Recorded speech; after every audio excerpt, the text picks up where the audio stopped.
Hey everyone, Michael from Stark here.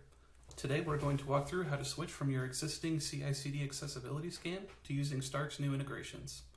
CICD is important to have for companies big and small, and we're thrilled to offer support for numerous integrations in what is now the industry's first end-to-end accessibility platform that covers design, development, and beyond.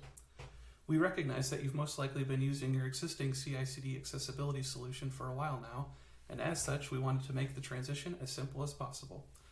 Check out our other videos for how to get started with CICD, and also be sure to check out getstark.co/support for in-depth guides.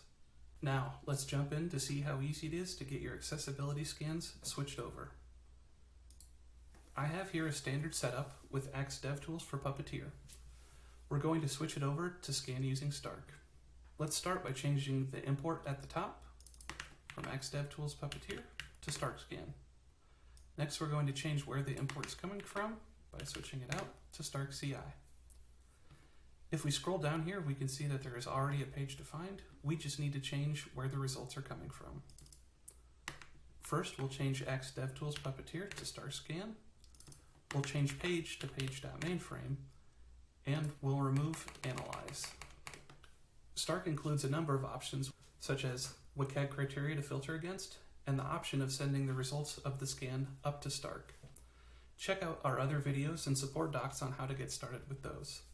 For now though, I'm just going to add in the options so that our scans make their way up to Stark.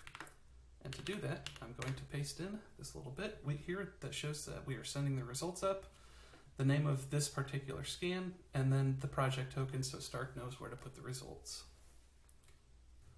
Let's take a look at what it looks like once the scan is complete.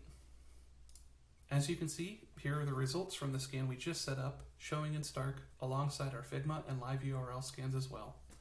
Truly, the accessibility of a project can be tracked alongside the entire lifecycle, be it design, development, and beyond. Thanks for watching, and see you in the next one.